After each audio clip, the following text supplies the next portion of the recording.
Hi there, for those of you who are new to my channel, welcome. And for those of you who've been here since the beginning, you know who you are. Thank you, thank you, thank you from the bottom of my heart.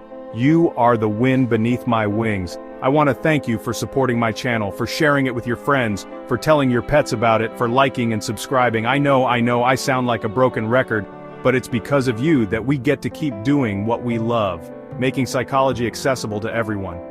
Are you lucky enough to have a best friend?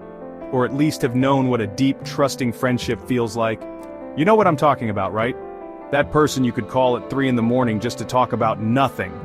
That person who gets your weird sense of humor and loves you anyway.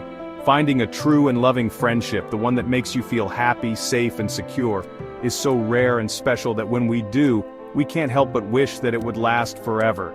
Having friends like this can be one of the greatest pleasures in life, so it can be devastating for us to lose them. Saying goodbye to a best friend is heartbreaking, but, and this is a big but, trying to salvage a friendship that's not meant to last does more harm than good. Loving someone means doing what's best for them, even when it hurts you. With that said, here are 6 signs that can help you realize that it's time to let go of your best friend.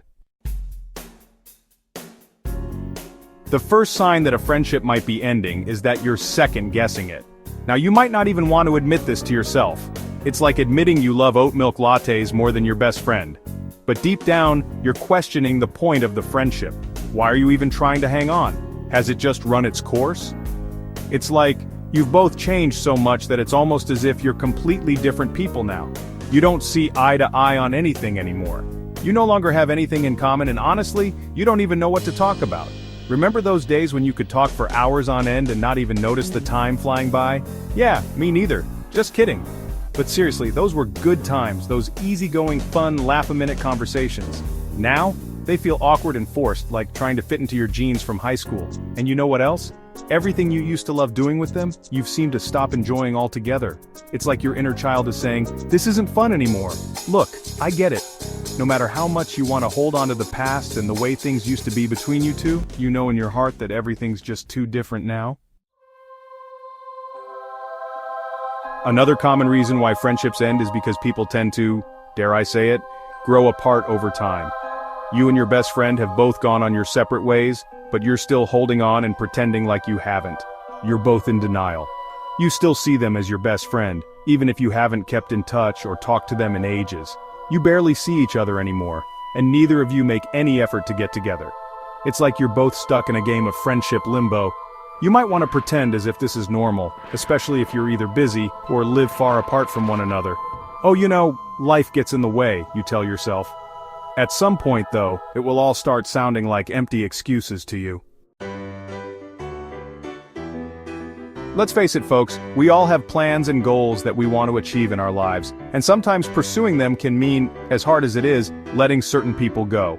It's hard when you and your best friend want very different things for yourselves. It's like one of you wants to climb Mount Everest and the other one wants to open a chain of vegan donut shops. Both great goals, but totally different paths. Staying in the friendship when your life goals are so different means sacrificing one or another's hopes and dreams. And let's be honest, asking someone to give that up for you will only make them resent you for it in the end. Chapter 4. Sometimes you may not realize that you and your best friend are already drifting apart until you make new close friends. It's like going to a buffet and realizing there's a whole section of delicious desserts you didn't even know about.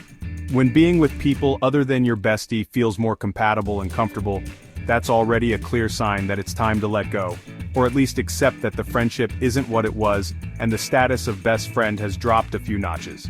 It's gone from BFF to just F. Now, this doesn't mean the new friends will treat you better, or that you like them more than your best friend. It simply means that you belong more with them than you do with your old friend. You click, you finish each other's sentences, you get each other's jokes. It's a beautiful thing, and you owe it to yourself, and to them, to be honest about it. Chapter 5. This is a particularly sad reason for ending a friendship, because when trust is broken, it's like trying to glue a broken vase back together. You can try, but it'll never be the same. Unfortunately, it does happen.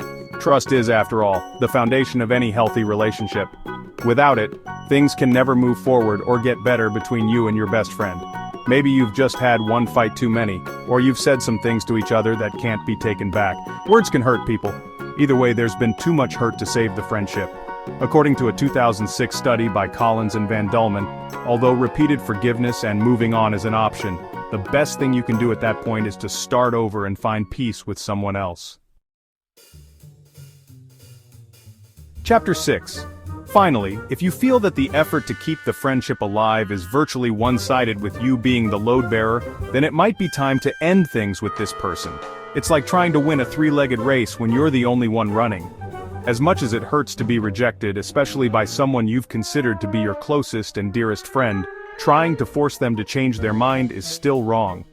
If they don't want you in their life anymore, spare yourself the indignity and leave. Asking for answers to get closure is an option. Any more than that, though, is not recommended. It's not good for your self-esteem and mental health to stay with someone who clearly doesn't want you. No matter how you look at it, letting go of someone you love is one of the most difficult and painful decisions you're ever going to make in life. But sometimes, it's the right decision. You may experience a cycle of grieving with stages of anger, denial, and sadness before accepting it. It's like going through the stages of grief for a pint of Ben & Jerry's. But through it all, you'll understand that deep down inside, it is the right thing to do. Some things are just meant to come apart, and that's okay. People are meant to change and mature. Moving forward in life means learning and growing from your past, not being held back by it. Can you relate to this video? Have you experienced any of the points indicated or noticed it happening around you? How have you reacted? Please comment, subscribe, and like below. Don't forget to share this video with someone who might relate to it as well. We'd also love to hear what you would be interested in us covering next. Thanks for watching, and thank you for being you. Bye y'all, have a great day or night.